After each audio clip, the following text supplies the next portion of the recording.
Entendes o que estás lendo? O podcast que te leva através das páginas da Bíblia, livro por livro, capítulo por capítulo. Uma exposição bíblica emocionante. Aperte os cintos e embarque comigo nesta viagem.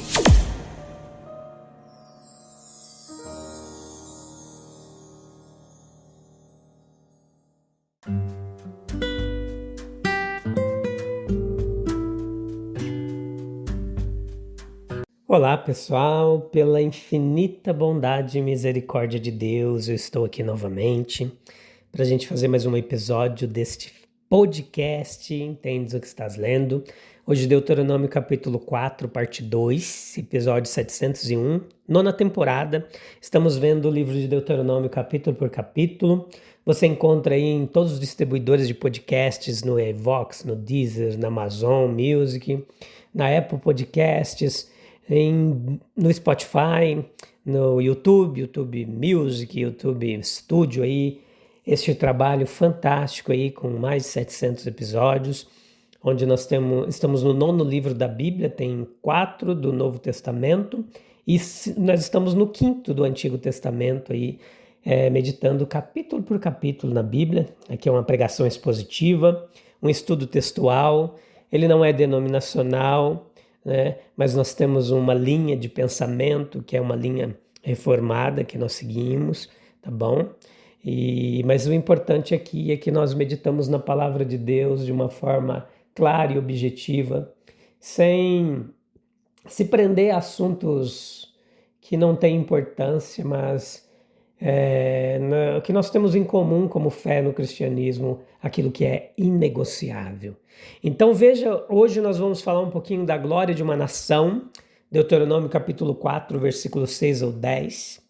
O versículo 8 nos traz algumas lições interessantes, que até mesmo ter uma lei como a que Israel possuía, essa lei exaltava Israel uma posição única naquele contexto cultural ali, social.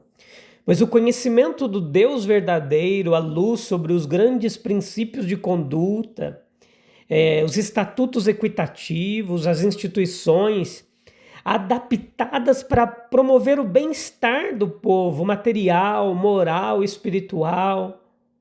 A nossa própria nação, meus queridos, ela é excepcionalmente favorecida no abundante desfrute de privilégios que nós temos. Bíblias, igrejas, escolas bíblicas, agências evangelísticas, literatura cristã em grande quantidade, tá bom que temos muita coisa, que, como tiver a palavra correta para me usar, muitas coisas de baixa qualidade também, né? Mas nós temos muita coisa boa. E isso vai trazer o mais alto conhecimento ao alcance de todos. Veja que Deus, de fato, ele nos favoreceu em um grau sem precedentes em todos os aspectos religiosos. Uma nação iluminada pela palavra de Deus, ela deveria ser supremamente sábia. Ter é bom. Para ser verdadeiramente um povo sábio e entendido, nós devemos guardar e viver um cristianismo mais prático e menos literal. Não é em conhecer, versículo 6, mas em adotar uma conduta sábia, que nos mostra que verdadeiramente somos sábios. A sabedoria é o curso que conduz à formação de um povo corajoso, nobre, resoluto, feliz e contente. E a nação que ama a palavra de Deus, ela teme o próprio Deus e aplica o ensinamento que ele lhe deu nas várias esferas da existência, doméstica, social, comercial, política. Está indubitavelmente de posse dessa sabedoria. É lamentável que as nações mais peculiarmente privilegiadas nem sempre dão valor aos seus privilégios como deveriam, ou fazem um bom uso delas. A quantidade de infidelidade e indiferença geral à palavra de Deus em nossa própria terra é um presságio surpreendente para o futuro. A grandeza de uma nação logo desaparecerá se ela abandonar o seu respeito pela Bíblia, pelos princípios e valores orientadores da revelação da palavra de Deus. Uma nação que se ordena pela palavra de Deus, ela é supremamente eminente, versículo 7. A sua prosperidade se assenta sobre uma base sólida, é construída em condições que garantem a sua permanência, é assegurado por uma bênção especial de Deus. E esta é uma questão que admite ampla verificação histórica. Será descoberto que as nações amantes da Bíblia, obedientes à Bíblia, elas demonstram uma superioridade intelectual, uma superioridade ética, uma superioridade nas instituições políticas, uma superioridade em aspectos materiais, no comércio, em riqueza, etc. Uma nação que obedece à palavra de Deus, ela terá a fonte de sua grandeza reconhecida por outros. Versículo 6, desse capítulo 4. Leia lá. Eles não somente reconhecerão sua eminência, mas discernirão sua verdadeira causa. Reconhecerão que ela brota de sua fidelidade a Deus. Existem numerosos testemunhos desse tipo sobre a fonte da grandeza nacional de nosso próprio país. A educação religiosa das crianças, olha só, Deuteronômio capítulo 4, versículo 9. A maneira de Deus transmitir os frutos do privilégio presente, a maneira de Deus manter seu testemunho no mundo, a maneira de Deus expandir sua igreja. A lei natural do aumento da população leva, onde os pais são fiéis, a um aumento constante no número de tementes a Deus. A revelação em Horebe, capítulo 4, versículo 10 ao 14, especificamente o versículo 12 do capítulo 4, diz assim: Então o Senhor lhes falou do meio do fogo. Vocês ouviram o som de suas palavras, mas não viram sua forma. Havia apenas uma voz, uma verdade maravilhosa, para ser impressa nas mentes de um povo recém-saído do contato com as idolatrias degradantes do Egito. Era uma verdade difícil de entender. Estava elevando a influência ali, a sua influência, a apreensão do que é necessário para a adoração espiritual. Em João 4:24 diz que Deus é espírito e é necessário que seus adoradores o adorem em espírito e em verdade. Meus queridos, da santidade do caráter de Deus, versículo 11, os relâmpagos que brincavam ao redor da montanha, o fogo queimando no meio dela, tudo falava da terrível e espantosa santidade daquele cuja voz estava proferindo palavras de terrível importância aos transgressores, das verdades da lei de Deus. Então foram proferidos os 10 mandamentos, versículo 10, versículo 12, a soma e a substância do dever moral daquele povo, também a regra de vida para os cristãos, a lei que condena e mata os transgressores. Sabemos que Cristo é o fim da lei da justiça para todo aquele que crê, e somente nele nós podemos escapar do poder condenatório da lei. Romanos 8:1, Romanos 10:4. Paulo ensina a igreja em Roma. Da majestade de Deus, Deus se cercou destes sinais de sua grandeza, poder, ira e santidade, para que o reverenciamos e o temamos, para que sejamos protegidos da presunção em nossas abordagens a Ele, para que possamos sentir o temor de sua palavra. Ao relembrar essa cena, os israelitas deveriam ter sido preservados de brincar com ela, com a palavra de Deus, que deveria ser manuseada, lida com profundo sentimento de reverência. Esses terrores, eles sugeriram que a lei em si mesma considerada não é um poder salvador, mas destruidor.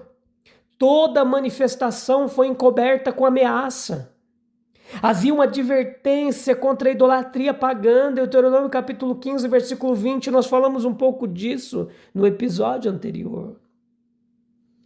O resultado de uma corrupção, como as investigações tendem cada vez mais a mostrar, a consequência de uma depravação da ideia de Deus, de uma corrupção da adoração a Deus, surgindo por sua vez da substituição da criatura por Deus nas afeições.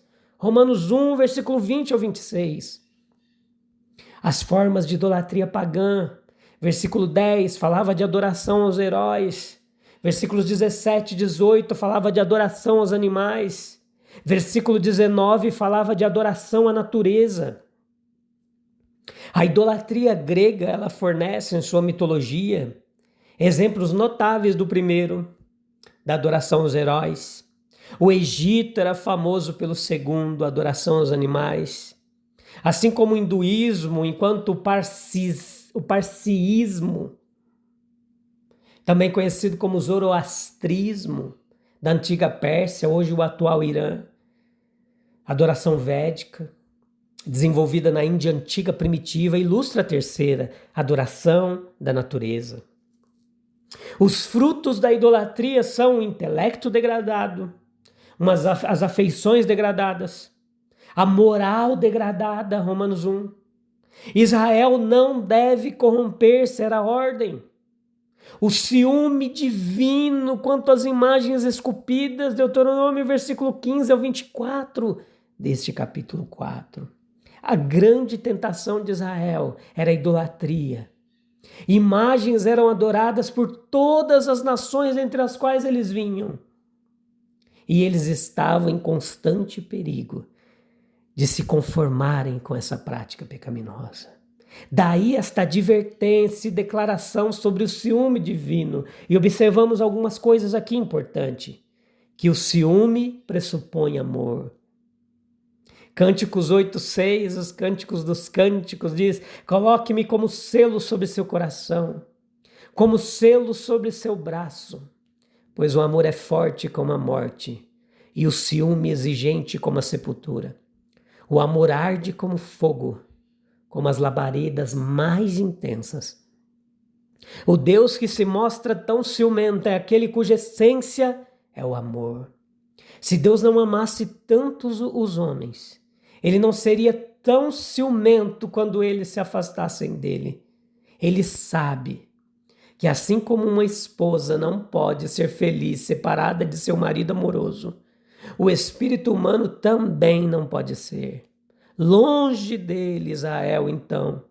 E nós, agora, temos que lidar com um Deus de amor. A idolatria está tentando ajudar a adoração por meio da ajuda dos sentidos. A imagem não é considerada como Deus, mas sua semelhança. O homem incorpora suas ideias de Deus em formas externas. Mas a imaginação não é criativa. Ela combina em novas relações o que já lhe foi dito. O que já lhe foi dado, desculpe.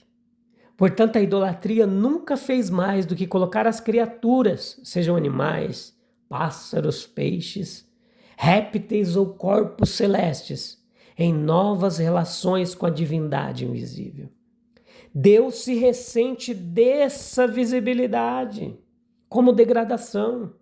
Ele sabe que o homem se degrada por tais associações, daí a sua merecida ira contra a idolatria. Se Deus não for nossa chama amorosa, ele será nosso fogo consumidor com ciúme. É na tocha do divino que a alma humana se torna acesa. Os fogos flamejantes do Pentecostes sublimam a alma e a preparam para poderes primordiais. Essa influência de advertência e elevação, que é a ação natural do amor. Quando o homem rebelde transforma a graça de Deus em lascívia, quando o amor é ignorado em vez de retribuído, e a alma busca nas coisas dos sentidos o que só Deus pode dar, então o amor começa a queimar, como ciúme, com uma chama veemente e consumidora. Consequentemente, nos concede adorar a Deus no Espírito, Nós devemos manter-nos nas alturas serenas da fé e não cair na degradação da superstição. Ah, meus queridos, somos feitos para coisas melhores do que associar fracamente nossas mentes o Deus invisível e eterno com as criaturas por meio de nossos sentidos. Vamos dar à fé o escopo adequado e a adoração a Deus se mostrará possível e deliciosa. Mas a adoração a Deus por meio de imagens faz dos homens semelhantes a madeiras e pedras, como as suas imagens. Salmo 115, 8, os que os fazem são semelhantes a eles. Assim é todo aquele que neles confia. Que nossa adoração nos eleve e não nos degrade. A superstição degrada, mas a adoração ao Deus invisível no Espírito eleva e enobrece nossas almas. Se Deus não amasse tantos homens, Ele seria tão ciumento quando nos afastamos dele. Não é verdade que uma nação que abandona a palavra de Deus perde sua grandeza e estabilidade? Vamos orar? Vem comigo falar com Deus, e após essa oração a gente está encerrando mais um episódio. Não adore a nada. Adore somente a Deus, não adore pessoas, não adore astros, gospels, pregadores, cantores. Não os adore. Adore somente Jesus. Ao Senhor Deus Todo-Poderoso, que em sua santidade e amor zela por nós com santo ciúme. Oh, Deus nos ajuda. Que a gente não troque a tua glória pelo vazio das coisas materiais e corruptíveis. Que o nosso coração permaneça firme em adoração pura, elevando nossa fé, conduzindo-nos na sabedoria de tua palavra. Livra-nos da idolatria que degrada e enche-nos do teu Espírito, para que possamos viver em verdadeira comunhão contigo. Amém, amém e amém. Glória ao Deus poderoso e maravilhoso. Toda a honra e toda a glória seja dada ao nome de Jesus. Amém, amém e amém.